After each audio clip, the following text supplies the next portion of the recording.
Okay, let's talk about business cycles. This is going to be a fun unit.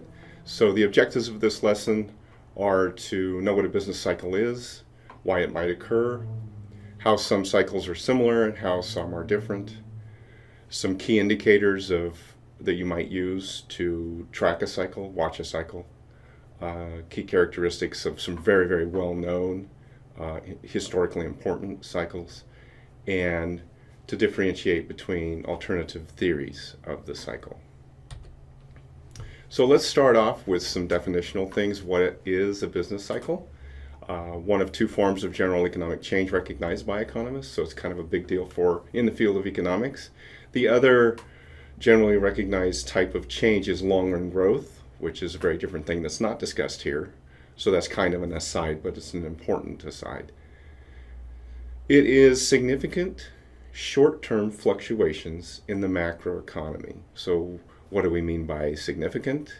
What you could do is collect data on GDP, say, and over history, and just measure its standard deviation, right? So the standard deviation is a commonly used, relatively straightforward statistic that measures volatility. It's very handy. So you could do that, and then you could look at changes in GDP at particular episodes in time, and you could ask yourself the question, is this change in GDP large relative to the standard deviation of the history of GDP that I have, right? Is a particular quarter, say, its change from the prior quarter large relative to all the changes we have, say, since World War II, something like that.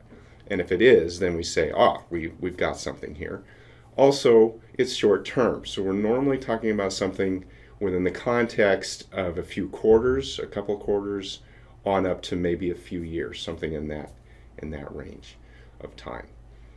So what do we mean by fluctuations? The economy can sort of sharply or suddenly move up. That's an expansion.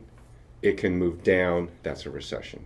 So that's some of the key terminology. So for the next few slides, I'll be US centric here, although I can say many developed economies around the world do have very similar patterns. So for the United States, the authority is a nonprofit organization called the National Bureau of Economic Research. They have a consortium of top academic economists there from all over the world, and a subset of those have formed the Business Cycle Dating Committee. And there's the link for going to the content that they offer. So they've dated the peaks and troughs of all the cycles in the United States going way back in time. And they actually don't use a simple formula. I sometimes talk about cycles from the point of view of just one indicator like GDP, which might lead you to believe it's a simple formula, but the formula they use is not. They look at many indicators. So through that process, the most recent cycle was dated as starting in December 2007 and ending in June of 2009. So let's look at some data and a couple slides here. What do US cycles look like? So I'm going to start with GDP. So this is from 1929 to 2014. It's annual, so it actually takes a little bit of the volatility out when you annualize the data.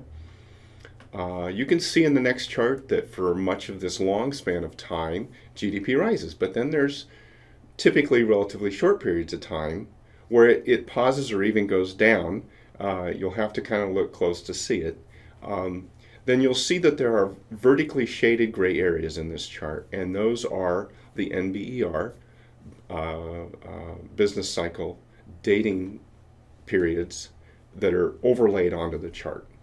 So you'll notice, if you look carefully, there might be a period where there's a gray vertical bar and the GDP doesn't fall for any or part of that period. And so you might be wondering, hey, Professor Hamilton, what's going on here?